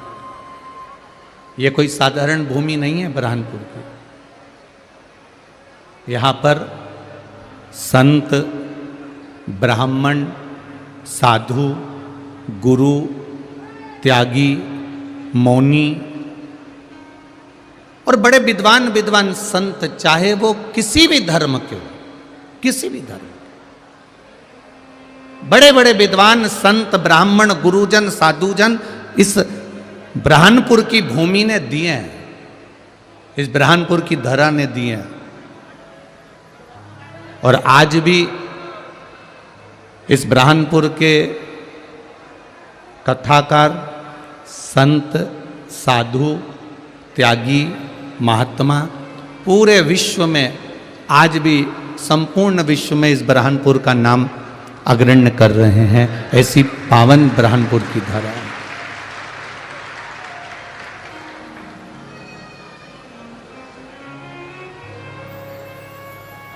इस पूरे प्रांगण में विराजमान जितने भी संत, साधु, ब्राह्मण, गुरुजन हैं, सबको नमन करता हूं। आप लोगों की अविरल भक्ति आदरणीय अर्चना दीदी चिटनीस जी के साथ में है, और उस भक्ति का बल ही है जो इस ब्रह्मपुर के आसपास के क्षेत्र में चारों तरफ शिवालय ही शिवालय हैं और मां आद्य शक्ति ही आद्य शक्ति है।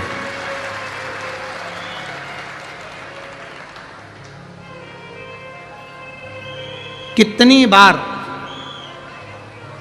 प्रयास करा गया इस ब्रह्मपुर को मिटाने का, कितनी बार प्रयास करा गया इस ब्रह्मपुर को समाप्त करने का, पर मेरा महादेव नीचे से लेकर किले तक में बैठा है, इसलिए उसी का राज्य चलता है। मेरा महादेव नीचे से लेकर किले तक में बैठा हुआ है, इसलिए उसका राज्य चलता है। और नीचे से ऊपर तक अगर वो बैठा हुआ है तो फिर आपको सोचने की जरूरत नहीं है क्या किसको रोई और चादर तन के सोई है। फिर वो बैठा है तो हमको नहीं सोचना। घर का बुजुर्ग, घर का बड़ा, घर का बयो, घर का वृद्ध जब बैठा रहता है, घर का बड़ा जब बैठा रहता है तो फिर छोटे को ज़्यादा सोचने की जरूरत नहीं पड़ती है। फिर नहीं सोचना हमको। मैंने तेरे ही भरोसे ओ बाबा, तेरे ही भरोसे हवा बिच उड़ती जावांगी, बाबा डोर हत्तो छड़ी में कटी, भोले मैं तेरी पतंग, शंभू मैं तेरी पतंग, हवा बिच उड़ती जावांगी, बाबा डोर हत्तो छड़ी में कटी। ये शिव तत्व है, ये शंकर है, जिसकी एक बार करी हुई भक्ति, जिस पर चढ़ाया गया एक लोटा जल, जिस पर चढ़ाया गया एक बेलपत्र खाली नहीं जाता। आप अगर उसके मंदिर के सामने से निकल कर भी गए हो ना, तो उसकी कृपा की दृष्टि आप पर पड़ गई तो ही आपका कल्याण निश्चित हो जाता है। ऐसा शिव है, ऐसा ओघड़ी है, ऐसा मेरा दयालु है।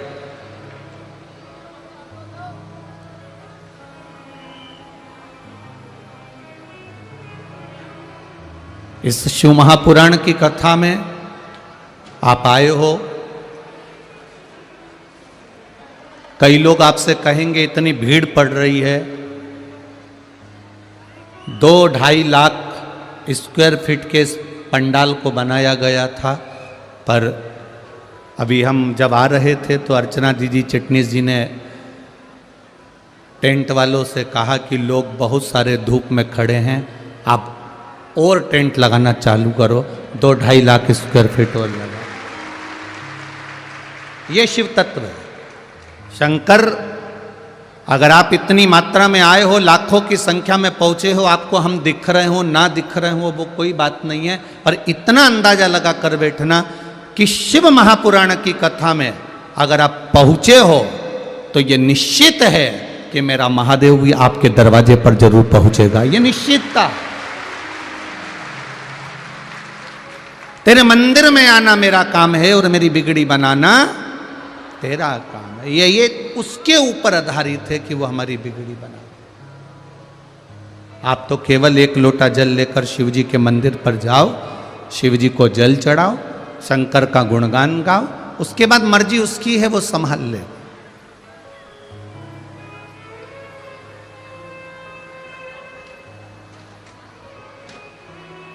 ब्रह्मपुर की इस धरा को जो कथा मिली है वो अश्वत्थामा शिव महापुराण की कथा मिली। भगवान शिव जी के 19 अवतार में से एक अवतार है अश्वत्थामा का अवतार।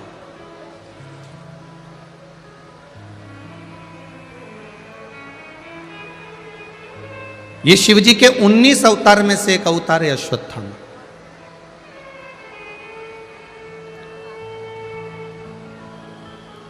और ये कोई साधारण सा शिव तत्व का कोई साधारण सा अवतार नहीं है। जिस समय पर भगवान देवाधिदेव महादेव अपने आनंद के साथ में मां जगत जननी जगदम्बा माता पार्वती के साथ में विराजमान हैं, उस समय पर गुरु द्रोणाचार्य ने शिव जी की जो आराधना करी है, जो साधना करी है, उसका फल उनको शिव के पुत्र के रूप में अर्थात शंकर भगवान के स्वरूप में प्राप्त हुआ।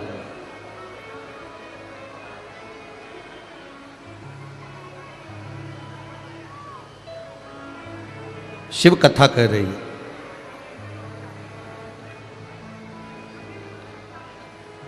गुरु द्रोणाचार्य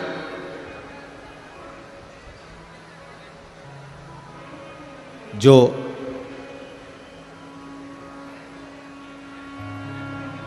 नित्य शिव का शिवलिंग का निर्माण करते हैं और शंकर भगवान के शिवलिंग का निर्माण कर कर उसका पूजन कर कर उस शिवलिंग का विसर्जन करते हैं।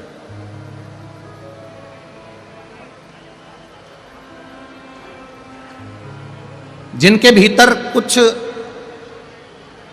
बहुत कामनाएं नहीं है कि मुझे दौलत मिले या मुझे वैभव मिले या मुझे धन मिले या मुझे संपदा मिले, उनके भीतर केवल एक कामना है कि एक बार जिसका मैंने शिवलिंग का निर्माण करा है, जिसकी मैं पूजन कर रहा हूं, जिसकी मैं आराधना कर रहा हूं, उसका एक बार बस केवल दर्शन हो जाए, उसका साक्षीकरण हो जाए, इतना गुरु द्रोणाचार्य जी मांग रहे हैं।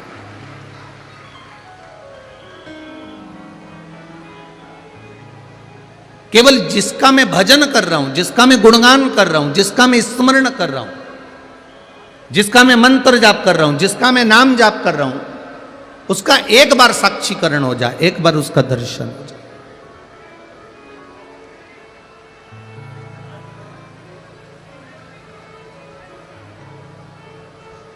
हमारी अभिलाषा रहती है कि किसी व्यक्ति से हमारा जब काम हो जाए, इससे 50,000 रुपये मिल जाए, इससे 5,000 रुपये मिल जाए, इससे 10,000 रुपये मिल जाए, इससे 20,000 रुपये मिल जाए, इससे 25,000 रुपये प्राप्त हो जाए, उसके बाद मैं इसको भूल जाऊं, इसको फिर मैं देखूं तक नहीं। हमारी ये अभिलाषा होती है।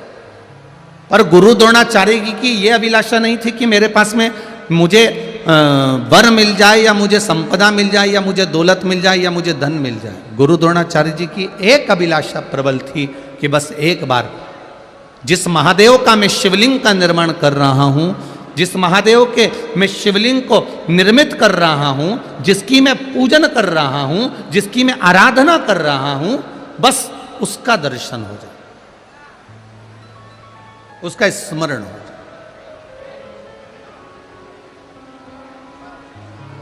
ये अविरल भक्ति है शिव तत्व, ये आनंद की भक्ति है शिव तत्व।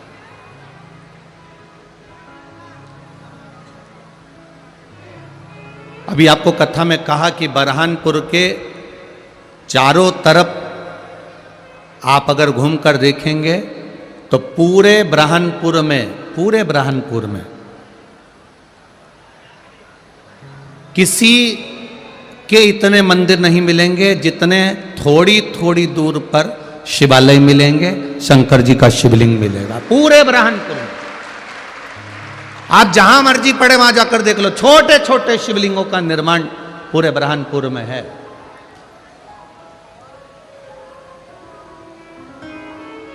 और हम तो कहेंगे ब्रह्मपुर की धरा भोलेनाथ जी और ठाकुर जी, लड्डू गोपाल जी, मदन मोहन सरकार जी, कृष्ण कन्हैया लाल जी, राधा वल्लभ लाल जी, ये दोनों पूरे ब्रह्मपुर को मां आद्य शक्ति साथ में मिलकर पूरे ब्रह्मपुर को संभालती रहती है।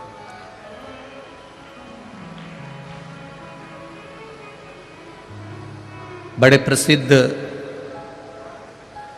आपके इस ब्रह्मपुर के श्रीमद् भागवत के वक्ता हैं आदरणीय मुखिया जी, हरिकिशन मुखिया जी, आपके ब्रह्मपुर का हीरा है। कथा में आए हैं, यहाँ आए हुए हैं क्या? आए। प्रणाम महाराज जी। ये आपके ब्रह्मपुर के हीरा हैं जिनके पुष्टि मार्ग पर वैष्णव धर्म पर और ठाकुर जी की भक्ति पर, ठाकुर जी की सेवा के प्रति आपका जो भाव प्रकट किया गया है, सुंदर सुंदर कथाओं के माध्यम से पूरे बरहानपुर की इस सुगंध को पूरे विश्व में फैलाया है आपने। बहुत बहुत प्रणाम करता हूं। सभी ब्राह्मण संतों को मेरा प्रणाम। शिव तत्व है,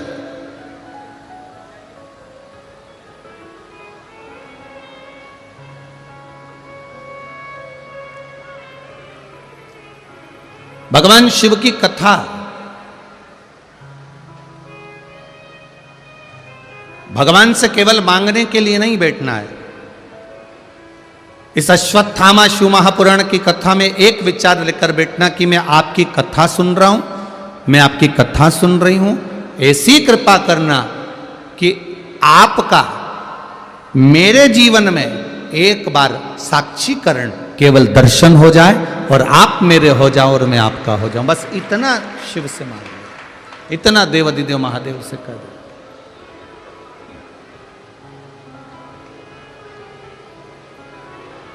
इतना देवाधिदेव महादेव के सामने अगर आपने कह दिया तो निश्चित है सुख का अनुभव होगा, निश्चित।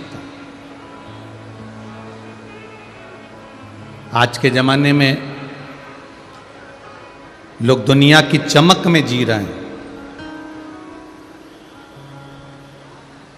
और ये चमक में जीना हम मना नहीं करेंगे। आप अपनी चमक में जियो, खूब राजसी ठाट में जियो, खूब सुख में जियो, हम कभी मना नहीं करेंगे। पर इतना जरूर कहेंगे, धन कमाने के चक्कर में अपने सनातन धर्म को मत छोड़ देना, नहीं तो जिंदगी भर ढूंढते रहेगा।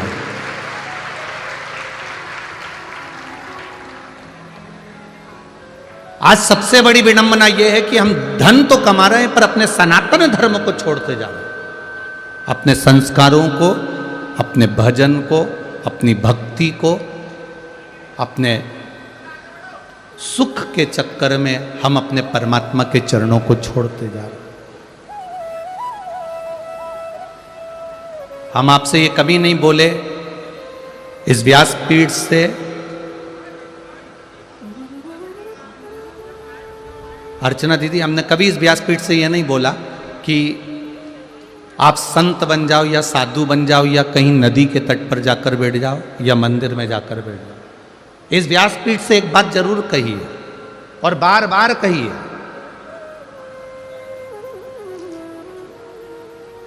कहीं मत जाओ। ना हमें साधु बनना है, ना हमें संत बनना है, ना हमें जोगी बनना है, ना हमें सन्यासी बनना है, ना हमें तपस्वी बनना है।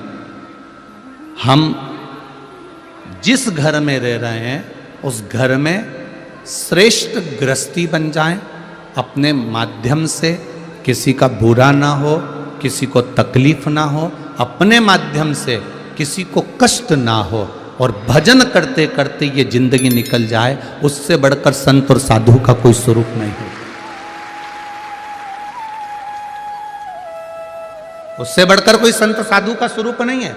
आप भजन करते, मान लो आप नर्मदा जी के घाट पर बैठ गए, मान लो आप ताप्ती के घाट पर बैठ गए, मान लो आप गंगा जी के घाट पे बैठ गए, मान लो आप कहीं जाकर बैठ भी गए, तो वो बैठने पर अगर आपका मन परिवार में, कुटुंब में, रिश्तों में, नातों में उलझा हुआ है तो उस मन का कोई मतलब नहीं, उस भजन का या वहां जाकर बैठने का कोई मतलब नहीं।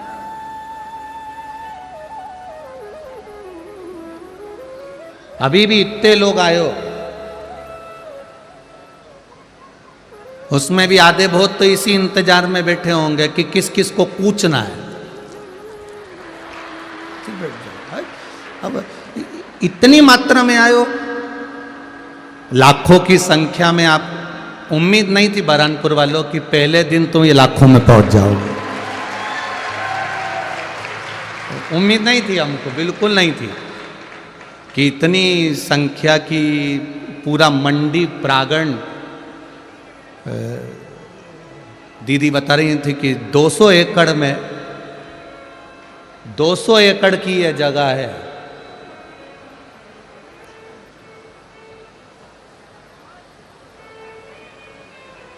एक एकड़ भी खाली नहीं है, यह बरहानपुर है।